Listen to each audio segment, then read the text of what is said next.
Welcome to the African Utility Week studio. I am Denise, Content Manager for Engerati.com, and we have the privilege to be interviewing Mr. Rob Doepel. He is an advisory partner for EY. How's the conference been so far? It's been great. It's been my first time in Cape Town. Oh, good. So, welcome. I've been enjoying the warm welcome from Cape Town. But yeah, it's been a fascinating couple of days so far. Good, good. Do you want to just give me a bit of insight with regards to what you hope to achieve at the conference this year? Yeah, indeed. So EY obviously got a big practice in Africa. Yeah. But we're finding probably more and more pull from our African practices, particularly in power and utilities as well, just because of, I suppose, so much is happening in this sector. Yeah. We're doing a lot of work around Europe and around the US and so forth. And I think more and more, both myself and my colleagues and so forth are being asked to come and I suppose provide some insights from our learnings in some of the mature markets into the African market. Yeah. You were telling me that your expertise or your focus is more on the smart metering aspect. Can you tell me what the plans are as far as smart metering is concerned? Specifically, should we talk about South Africa to start off with, since we are here? Yes. What's happening with smart metering in South Africa? Do you feel that deployment is happening fast enough? Why has it taken so long? Where are we at the moment with smart metering? It's a really fascinating, because I suppose the drivers for smart metering here are very different to, I think, in some of the more mature markets. Yeah. And a lot of the more successful smart metering deployments have been almost mandated, government mandated, usually and typically on the back of energy efficiency. Yeah. So the idea that if we measure and monitor how much energy we use, we'll use less. Yeah. And that's predominantly what's happening, say, in Europe. And I think here in South Africa, you've got some different drivers. So yes, energy efficiency is always good. Yeah. But actually you've also got things like debt and theft as well, which smart metering could play a massive role in. So I think the business case for smart metering is very strong. The challenge, I suppose, is getting the investment and getting the infrastructure right to attract that investment to allow the programs to take off. Yeah. And yes, I mean, from what I understand, there are huge amounts of technical and non-technical losses within this country and in most parts of the world, I suppose. But how would smart metering assist with that? How would they help the utility as well as the consumer with regards to that? I suppose consumer at the end of the day would get a lower bill, but how would it help the utility? Yeah, I suppose from a utility perspective, it allows them to better understand their network, better understand what's happening in the network. More visibility, more data. I mean, that's one of the challenges, that they'll get so much data and what to do with it. Yeah. But you do start to get accurate reads, accurate billing. Yeah. So it should clear up a lot of billing discrepancies because it's real time and it's accurate. Yeah. And I think a lot of the times we get into disputes around payments is because it's not accurate and people dispute the accuracy. And by the time you come back, then you need another meter read and so forth, and it's a cycle. Yeah. So I think it does really improve on that, and also the data that comes back from the smart metering allows you to understand how your network's performing better, and can also identify where you've got potential losses. So you can sort of narrow down within the network perhaps where you're seeing spikes or perhaps not as much usage as you would expect, and start to understand and investigate more locally what's happening with the network. Would the smart meter be part of a solution to resolving our load shedding issue in some way? Would Eskom be able to better predict? Yeah, I think it's load shedding. Could you sort of have more voluntary? Moving off, exactly. And I think if you look at the US, for example, and demand side management, what's happening in the US, it's really taking off in certain areas of the US where consumers like you and me are signing up to these. We can opt in. We can opt in, exactly. Get paid for it. And get exactly right. And reduce good out. To me. Back to what's in it for the customer. You can reduce your energy bill and also help out, an energy shortage. Yeah. And smart metering allows that. You really have to have that smart infrastructure to make that a reality. Yeah. So, we're in a situation in here with all the load shedding and so forth. I think that demand side management is going to become even more important. Absolutely. You can keep building generation, keep building plants, but that's very costly, it takes time, and actually a lot of the time we're building it for peak. Yeah. And if we can do other things around reducing that peak, then we have less need for generation. Interesting. So the smart meter could actually save a considerable amount of money at the end of the day, both for the consumer and for the utility. Indeed. Why hasn't this been snapped up earlier? What have been the challenges, or what have been the obstacles? Do you think?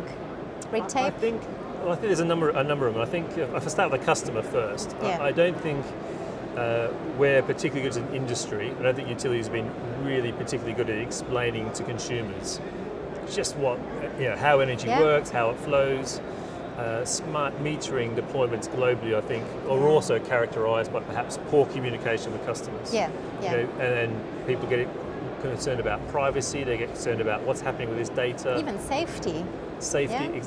Exactly. So I don't think we've done a good enough job of explaining the benefits, and not just to the individual, but also the sort of the broader benefits for the community, for industry, for the country. And I think that's on the onus is on us to do a much better education point to make people more receptive to smart meter deployments. That's probably one thing.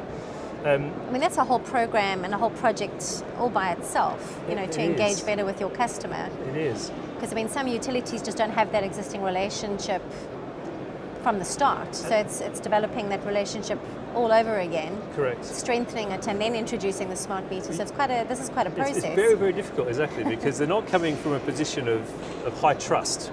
Yeah. So you're trying to build a dialogue and conversation with a customer who typically doesn't hold you in high degree at this moment in time because of some of the challenges. I know it's probably true here in South Africa as well. So you're starting from a difficult position to have the conversation. But we have to have the conversation. We have to have a bigger conversation around what our energy, opportunities are for us with smart metering. So do you think that is the major challenge, do you think, in South Africa specifically has been an issue? And what about the capital to set these up? Has that been a problem as well, just lack of funds? Indeed, it is. And so you've got, I suppose, one, there's the customer engagement. Then if you come back to what's stopping from a capital side, you've got, it's not as if it's the only thing you can deploy capital on. So you've got infrastructure, you've got networks, you've got generation. So all these things are very capital intensive. So where does the smart metering deployment sit amongst all these other capital heavy demands, if you like? And that's difficult to get that balance right. But what is for sure is that they probably all need investment. So then you come down back to how do you create an environment that can attract that investment from outside of the sector? For sure. That give returns, fair returns to attract the investment, but not returns that obviously have to be passed on to customers. Yeah, exactly, because the customer at the end of the day is the one who's going to either accept that meter or not. Correct. Where do you see the smart metering plan going forward in South Africa? When do you think everybody will be linked up with one? And that's a very good. I wish I knew. There'd be some vendors here who'd be very keen to know that answer, wouldn't they? What is the prediction? Look, I think what's happening in South Africa, particularly, it's very regional, very local in terms of the plans, and that's the right approach because each different part of the country has got different drivers and different demands. But I think if you 2020 is fantastic, isn't it? Because I can't wait till we get to 2020 because everything's going to be solved by 2020. Because that's the idea. Yeah, we've had every program, any big sort of renewable goals, smart metering programs. Everyone's aiming for 2020. Everyone's aiming for 2020. So by 2021, we're all going to be living in a fantastic world and fantastic environment. But I think these things are going to stretch for the next decade. It would be great to be able to have that infrastructure in place sooner. But I think it's going to be quite a long journey. And we'll have to see some successes, and we have to get that customer engagement. We have to get people actually pulling for it and asking why aren't we doing what they've done over there? And I don't think you've got that yet in South Africa at this moment in time. Well, I mean, just from my perspective, I live in Cape Town and I don't think I've ever been offered anything like that. So, I'm in the business, so I understand it and I write about it, but no one's offered it to me. So you should go around here. I'm sure there'll be someone to give you one. But that's the thing, is that your utility should be offering you this piece of equipment at the end of the day, and that opportunity hasn't been given, Well, I think utilities have typically in the past, they send you a bill, and that's pretty much the only engagement you get. Yes, that's it. And the only conversation you have is when you not happy with the bill. Exactly. And that's going to change. And I think, so therefore not really used to doing it or set up to have that conversation in level of engagement. All right. Projects within South Africa at the moment that you're pretty excited about? We're getting lots of, I suppose, questions and requests, I suppose, for assistance in the strategy around smart deployment. In South Africa itself, or Africa as a continent? Africa as a continent. Yeah. Africa as a continent. So some pull in South Africa and our local practice are responding to those, but also across broader countries. If you look in across Ghana, Nigeria, Kenya, they're all, and pretty much most countries actually have got some form of trialling a smart metering deployment. Interesting. And they are, in that trial, assessing the benefits, assessing the options, and looking at what is our plan to roll out. And I suppose that's where we get involved, helping each individual, organisation, be it the utility, be it a government, around what might their bespoke plan need to look like. My last question for you: if you could give utilities suggestions or advice, what would it be? I think it'd be around being a little bit more confident in the engagement they have to have with their customers. Yeah. I think for too long the utility industry has been very inward thinking and very much around what the industry thinks is the best for consumers, and I think that needs to change. Yeah. So I think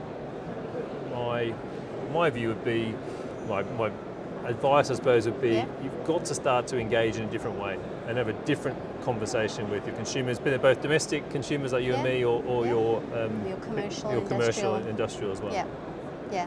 Well, makes sense to me, because at the end of the day, they're the ones paying the bills. Thank you very much for your time. I trust you'll enjoy the rest of the conference, and that will be a successful one. Indeed. And to our viewers, thank you very much for joining us. You'll see on the site there are a number of studio interviews that you can have a look at. Enjoy them. Thanks for joining us.